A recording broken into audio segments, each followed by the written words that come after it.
All right, let's talk about stock investing. But we're not going to get into hot tips or market analysis today. No, we're going to reframe the entire way you think about your money. Because, the single biggest thing holding you back from success, it isn't the market, it's what's going on in your own head. So first things first, we have to get our heads around the fact that the world has just fundamentally changed. Think about it like this. In the past, creating value could be as simple as going out and collecting scrap metal. You find it, you sell it, it gets reused. That was a net positive for everyone. But today, the cost of labor, of transportation, it just makes the whole thing inefficient. It's not a real way to build wealth anymore. The old rules are gone, and that's especially true when it comes to investing. So if the old rules are out the window, what's the new problem? Well, it's something that's hardwired into pretty much all of us, the greed trap. Our own instincts, that burning desire for huge, fast returns, that is the single biggest reason most people fail at investing. It's not the market's fault, it's our own mindset. I mean, let's just ask the question straight up. Why is it that so many people, with all the information in the world at their fingertips, still end up losing money in the stock market? The answer, well, it's actually brutally simple. And there you have it. Get this. Our source material is not pulling any punches here. It doesn't say might fail or likely to fail. It's a 100% certainty. If your main reason for investing is to get rich quick, you are literally setting yourself up to fail. This isn't just an opinion. It's presented like a law of nature. So how does this trap actually get sprung on us? It rarely starts with a loss.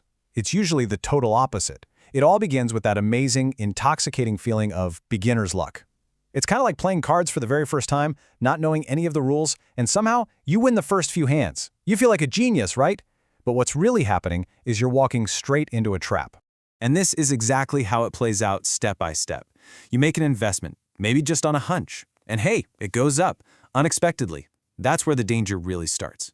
You feel invincible. Greed starts whispering in your ear, wow, imagine if you'd invested more. So you do. You get reckless, you get overconfident, and that's when the market decides to teach you a really, really brutal lesson. A major, painful loss. Now here's the crazy part. This isn't about not knowing enough. A professional fund manager can be an absolute genius investing for their clients.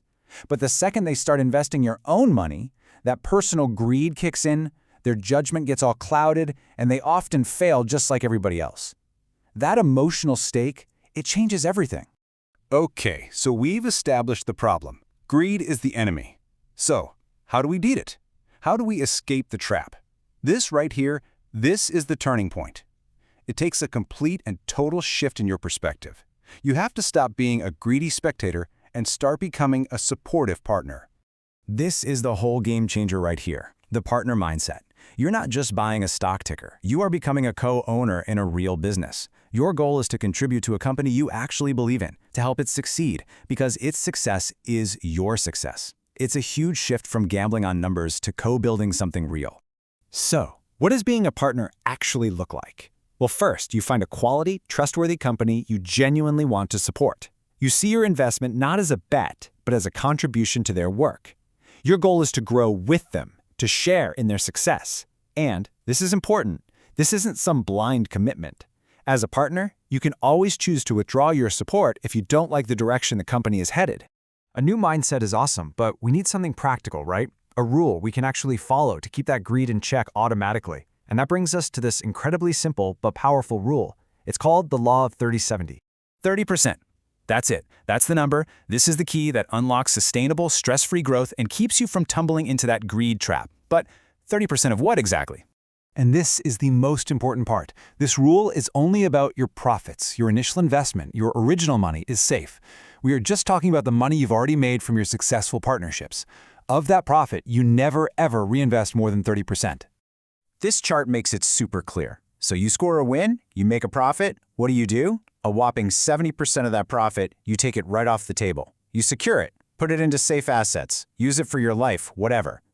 Only that little 30% slice goes back into the game. This whole structure forces you to protect your wins and stops you from getting reckless. So why does this work so well on a psychological level? Well, the source uses a brilliant analogy here. It's just like dieting. We all know about the yo-yo effect, right? You go on some extreme diet and you just end up gaining all the weight back, and then some. This rule for your money works with that same human tendency, but it uses it to your advantage. Just look at the difference here. When you only put 30% of your profits back in, you don't obsess over it. It's like a bonus. It's not your whole life. You can focus on your main job, your family. Greed doesn't get a foothold, and so your investment just grows naturally. But the minute you go over that 30% line, oh man, that's when the anxiety kicks in. You're checking stock prices all day. Your main job starts to suffer. It becomes an obsession, and as we already learned, obsession leads straight to failure. So all of this, it really boils down to one final huge distinction. It's a question you have to ask yourself to really understand what you're doing with your money. Are you an investor or are you a speculator? The source makes this powerful distinction using two Korean terms. The first is investment, or jaeteku. It's defined here as this noble, collaborative act of growing together with a company. The second is speculation, or tugi, which is the selfish act of just chasing money, driven by personal greed. One builds value, the other is just a destructive cycle. And that's where we're going to leave it, with this question for you to really think about. When you put your money into the market, are you acting as a partner trying to grow with a business you believe in? Or are you just chasing a number on a screen, hoping for a quick win? The answer to that question, well, that's going to determine everything.